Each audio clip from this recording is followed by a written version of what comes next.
I think Trevor Lawrence is the best player in the AFC South. I'll tell you why I feel that way in depth, and I'll talk about the differences I feel now than I felt 3 or 4 weeks ago. We'll do it here on a Victory Monday on Locked On Jaguars. You are Locked On Jaguars, your daily Jacksonville Jaguars podcast, part of the Locked On Podcast Network, your team every day.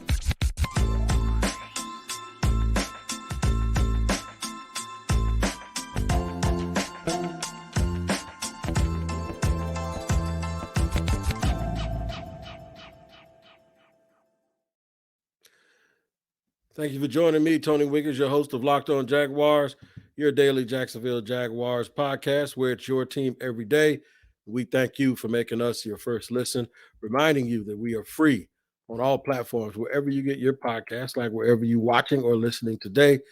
It is free. Just make sure you like and subscribe and tap in and make sure you get all of your notifications. Today's episode of Locked On Jaguars is presented by PrizePicks. PrizePicks is daily fantasy made easy. Pick 2 to 5 players, and if they score more or less than their PrizePicks projection, you can win up to 10 times your money on your entry. First-time users can receive a 100% instant deposit match with promo code Locked On. That's PrizePicks.com. Promo code Locked on your initial sign up. What's going on, man? I know you guys are feeling good today. I know it was a rest easy night for me and a lot of other people that follow this team with the hopes that one day they will do things that really, really make the city of Jacksonville proud. And the other thing, that they'll do things that make your Sunday night and your Monday morning pleasurable. And that's exactly what happened yesterday as the Jaguars went to Tennessee and for the first time in 10 years won a road conference game or a road division game. And they did that 36-22. The game wasn't even that close. It was a dominant performance. They sort of bullied Tennessee. They did to Tennessee what teams usually do to Jacksonville, and that is took advantage of a lot of mistakes and made sure that they scored points when those mistakes happened. And the other thing that they did was they limited theirs, even though they had a few too many penalties. They had more penalties than I would have liked for them to have, but it didn't hurt them yesterday because they won the game. The main thing they did is they leaned on their young quarterback, and they depended on him, and he delivered. Trevor Lawrence is the best player in the AFC South, with no disrespect to Derrick Henry or Jonathan Taylor or Jeffrey Simmons or Darius Leonard. By default, he's a quarterback, and he's a quarterback playing at an extremely high level, who I said 4 or 5 weeks ago wasn't elite, and I'll explain that. We'll do that in the first segment. Second and third segment, we're going to try to transition this and see if they have what it takes to make a run down the stretch. And I'll even give you scenarios of what they have to do down the stretch in order for them to have a shot, and some help they might need too along the way to have a shot at playing for a division. By the way, Titan fan that tweeted out something about the Jaguars still being awful, man, let that hurt go. You guys probably saw it on social media. If you didn't, someone says that they might have lost the game yesterday. I'm paraphrasing, but at the very least, they're not Jacksonville, who's still miserable and who's still terrible, or whatever he said. Cry me a river. Boo-hoo. Those kind of things you say when your butt hurt because you lost. And I think people can see the writing on the wall is that the window of opportunity for Tennessee might be on its way out the door, and things might change for Jacksonville because of the presence of Trevor Lawrence. The kid was sensational yesterday, 30 out of 42, 368 yards, 3 touchdowns, and then he also ran for a touchdown. But more than that, he was just the best player on the field. He was in command the entire time. I saw him going over and having his interaction on the bench with head coach Doug Peterson, and you love to see it because there was some point this year where folks thought that Peterson shouldn't be that aggressive, that they should run the ball more. You remember that? Remember how it was like run the ball more? And then yesterday, running wasn't going to be found anywhere because the Titans stopped the run very well. And it was clear that even when the Jaguars had the lead, they had to remain aggressive. They had to keep throwing. You know why that kind of played out that way is because that's what Doug always did. And this is what I told people when they were losing those games, because it appeared that they weren't managing the clock properly, and they weren't throwing, and they weren't running the football. And this is when people, you need to keep James Robinson and give him 20 carries, and you need to run ETN more, and you need to control the clock, and you don't need to throw in the red zone. You need to take something off Trevor's plate. It's just too much. He's a young guy. And Doug Peterson said, I ain't taking it off his plate. I'm going to throw what I want to throw. I'm going to be aggressive. I'm going to go for two. All of this stuff. And I believe that Doug Peterson is coaching in a way. He is coaching as if he has elite talent, because at some point he plans on getting elite talent. He is coaching a way that seems to think that he's coaching Trevor as if he's already elite, which he has elite traits and characteristics. So the thing that I want to tell you about that is this, and I've used this analogy before. If you go put an orange seed outside and you cover it up and you fertilize it, and then a tree sprouts, the tree is an orange tree. But until it harvests, until you actually see an orange on the tree, that tree is not a serviceable orange tree. It's an orange tree, and it's coming. The orange blooming means it has to manifest itself. Trevor Lawrence was, last year when he got picked, he was the seed that they planted in the ground. This year, he was the tree without oranges on it. When I say he wasn't elite, I mean he wasn't ready. You couldn't go out there and pluck an orange off that tree. He's still an orange tree, but it takes some time. So do you not water him, or do you treat it any differently, or do you have an expectation? Do you go get your buckets, or you go get all of the equipment that you need? Because at some point, oranges are going to be there to harvest, and you got to go pick them, right? So now those oranges are on that tree, and they're sweet, and they're edible, and they're squeezable for juice. That's the difference. Football is about demonstrated performance. And if 4 weeks ago you heard me say he wasn't elite, it did not mean he did not have elite traits or characteristics. And I'll give you another example. You know who has elite traits and characteristics? James Winston. There's a throw that James Winston cannot make. In terms of arm talent, James Winston is one of the 10 most talented players in the NFL. But something is missing, it seems, right? So it doesn't translate to him being elite, because he can't do it consistently, put a demonstrated performance on the field. There are a lot of quarterbacks that have come through this league that could throw a strawberry through a locomotive, that could run, that could move. Look how long it took Geno Smith to have what looks like a Pro Bowl year in his career. Did he have elite traits when he came out? Sure. Has he been elite all of this time? No. Has he played elite sometimes this year? Yes. So to those that want to nitpick, and I'll say this very gingerly, and I'm not being facetious, start a podcast. I'll tune in and listen. And if there's something you can teach me, I'll learn it. But when you write little comments about, well, you just said this 4 weeks ago, I'm gonna need you to learn something called deductive reasoning and understand exactly what I'm saying, as opposed to thinking what I'm saying and trying to put something on me that I'm saying. Trevor was not elite because he was not playing elite. Anybody in sports will tell you that demonstrated performance means until you do it and until you show it on a weekly basis consistently, then you're not there. He has shown over the last 4 or 5 weeks, and it doesn't look like it's going to turn around, that he's arrived. And I'm using common sense from what I've seen in the past from players, that when they start being like this and they get like this, it instills something in their DNA and in their veins. And what happens is they just keep doing it. They don't go backwards. When you're a superstar and you have these things and you want to win, you have the desire to win, what happens is this thing takes off on its own, and all you got to do is water. So kudos to Doug Peterson for not dialing it back. Kudos for him for continuing to be aggressive, because yesterday when they needed that, that's exactly what happened. I'm going to give you an example, a really, really good example of exactly why it's very important to not pay attention to narratives and to pay attention. I'm going to use the Tampa Bay Buccaneers, and it's some research I did early this morning, about 2 o'clock this morning. And I'm going to tell you why you can't pay too much attention to narratives when it comes to what folks say about what the problems is or what the problems are with teams and why they are and aren't winning. I'll do that in just a second after I tell you that one of today's sponsors for the show is Turo. It's spelled Turo, but it's pronounced Turo. Turo is the world's largest car sharing marketplace. With Turo, you can book any car you want, whenever you want it, wherever you want it, from a community of local hosts. Browse huge selection of vehicles for just about any occasion or budget across the US, UK, Canada, or Australia.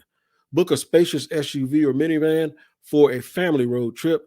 Get a classic or luxury car for a special event, birthday, or holiday. Don't tell me I can find me a Ferrari because your boy might rent him a Ferrari for New Year's. I'll do it. I'm going to see if I can find me a Ferrari because I know they got one because they got them all. Find affordable economy cars if you're on a budget and just need to get from A to B. Test drive that new electric vehicle like my boy James Rapine did when he was on the road, and you've had your eye on it to see how it fits your everyday lifestyle. Many Turo hosts can even deliver the car right to you. Every trip is backed by liability insurance. Terms and conditions and exclusions apply. Forget about boring rental cars and find your drive at Turo.com.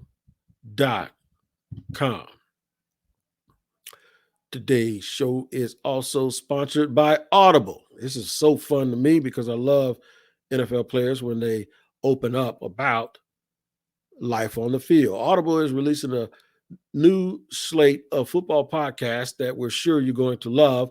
That's why you'll be able to find a sneak peek of Think Like a Champion available right now as a bonus episode on Locked On Presents. Now, Think Like a Champion is a brand new podcast from Russell Wilson and Audible. It'll be interesting to see what Russell has to say right now as he struggles a little bit in Denver, but it can tell you what drives him on and off the field. Russell's a champion on the field, but off it, we rarely know the grind on the path to greatness. Russell Wilson, alongside co-host Harry Wilson and the late Trevor Moawad, digs into the high-performance athletes, artists, and leaders and how they push boundaries of their potential.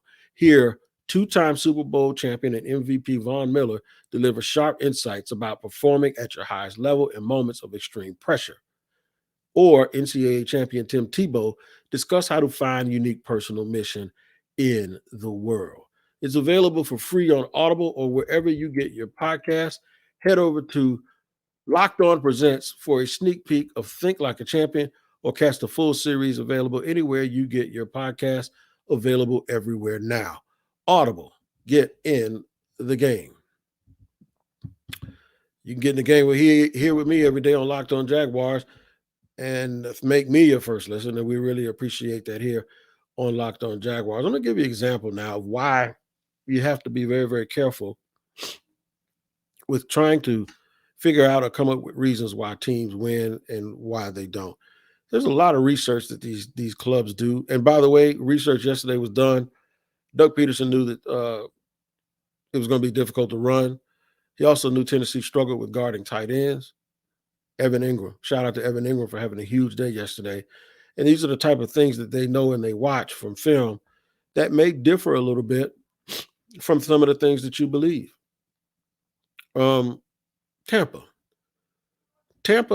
their fans are angry at Byron Leftwich, who didn't get hired here in Jacksonville, saying that, "Woo, Jaguars, man, y'all lucky, boy. Y'all could have stepped on a landmine by hiring Byron Leftwich as your coach, right?" Because they're struggling. It's interesting to me, though, and I'll mention this, that when they were winning the Super Bowl, that it was all Tom Brady's offense, and you shouldn't give Byron credit. And now all of a sudden that they're struggling, it's not on Tom Brady, it's all on Byron Leftwich. It's kind of crazy how that happens. But there are folks that believe, and I'm going to use this to talk about the Jags, that I saw a series of tweets, and they were all put together, that Tampa throws the ball. They don't throw enough on first down, and that they run the ball. And it's the obligatory run on first down. And all they do on first down is run. And they're so predictable on first down. And it's always 2nd and 9 because they run on first down every single time. Well, the person who gathered those tweets did his research and found out where Tampa ranks from 1 to 32 in terms of running the ball on first down. They're dead last. They throw the ball on first down more than any team in the National Football League. Yes. So I use that to say this. When the Jaguars lose these games, sometimes we can pinpoint a certain play that happened at a very particular time, and you say that's what cost them the game. But from a macro perspective, when they watch tape, they might have not have been in that situation anyway, had some other things happen. I don't know if it's Mike Caldwell's fault. I don't know if guys are doing what they're supposed to do. I don't know why Devin Lloyd struggles to do certain things. I have no clue or idea whether or not they think he can't play the middle linebacker spot anymore. I don't know. I don't know whether or not early in the year when, from their perspective, now I can guess, but based on what their expectations are, I don't know why when Terry McLaurin said they're playing that cover two kind of soft, was it Cisco's problem that he turned his hips and didn't go over and help Shaquille Griffin out early enough? Or was Shaquille Griffin not giving enough resistance on the line of scrimmage and allowed a free release by Terry McLaurin to get loose down the sideline? I don't know. And I also don't know if that was a bad defense for him to be in at that time because, well, that's the only one that could beat you and get that quick touchdown at that particular time. So there are a lot of things from a standpoint of scheme and a lot of things from the standpoint of personnel that will change.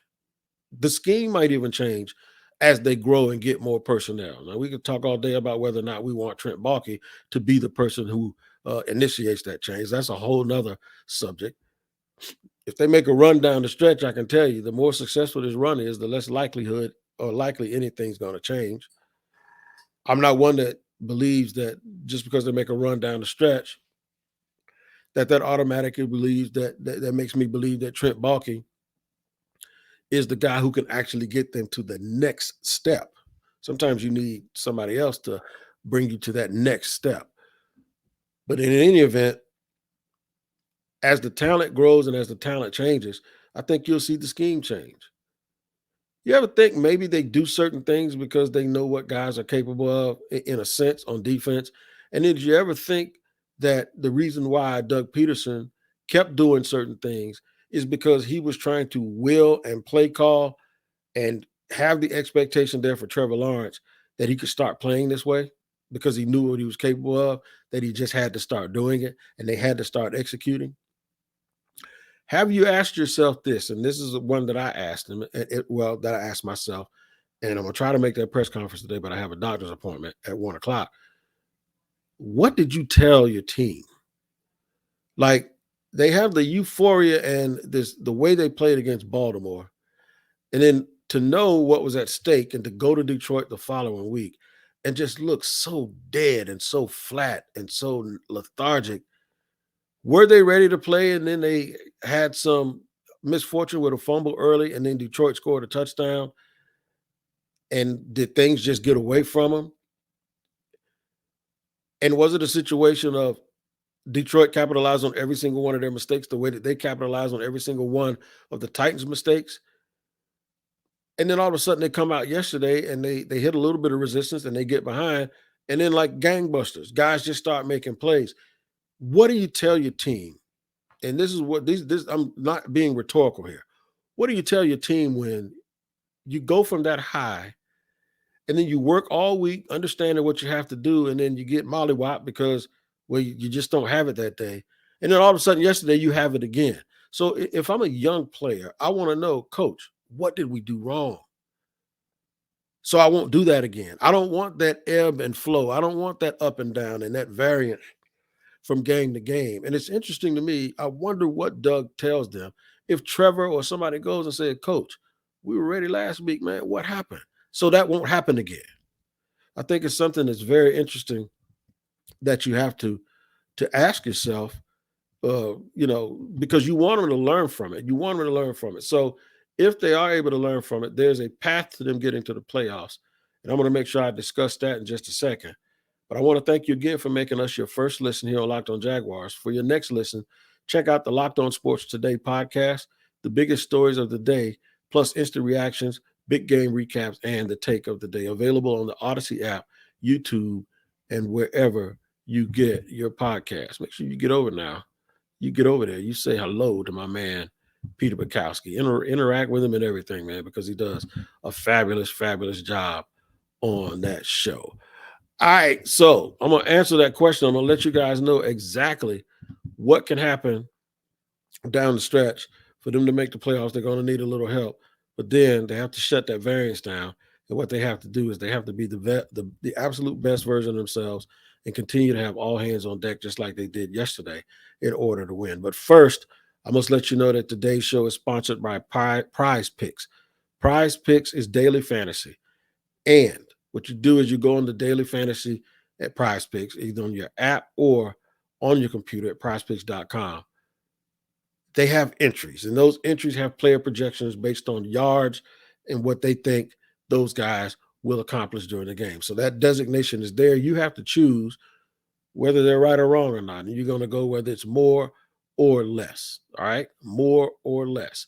For instance, tonight, I would think Kyler Murray would have a pretty decent number that they think that he. And make sure you go to prizepicks.com, use the promo code locked on. Once again, the promo code is at prizepicks.com for a 100% deposit match. What do the Jaguars have to do down the stretch in order to make the playoffs? They need a little bit of help, right? They have to win. They have to beat Dallas. They have to beat the Jets. They have to go back to Houston. And then it might be on.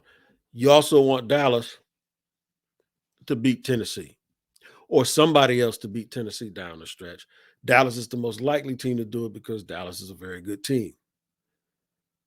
If the Jaguars can win their next 3 games, they will go into the final game 8-8. And if the Titans lose just one game, the Titans will be 8-8. They'll be playing the Titans for the division.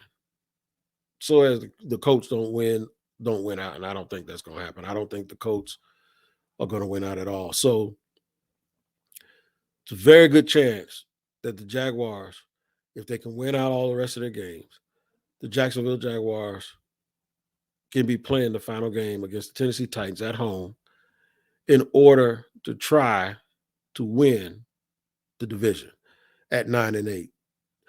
I think somebody picked them to go 9-8 or 10-7. I think somebody said 9. I didn't think they were going to do it like this. The chances of it happening, if they play the way that they played yesterday, they got a good shot. If they play the way they played 2 weeks ago, they have no shot. We're going to see if they can figure out that question that I asked. I would find out, hey, man, what can we do to make sure that we don't come out again and play the way we played against Detroit? Because I'm telling you, they had every reason to be fired up. They had every single reason to come out and play hard. They probably went through all of the motions. They probably didn't feel flat. They probably had no idea that was going to happen to them. So when it happened, I think you need to investigate it and ask yourself, what happened so we don't let that happen again. If they do this down the stretch now, you guys have to understand. You don't want them to lose 2 games, but if they lose 2, that means the Titans have to lose 2. And the way the Titans are looking right now, they just might do that, right? And then they'll be playing for the division the last game of the season. Wouldn't that be something, though, to be playing for the last game?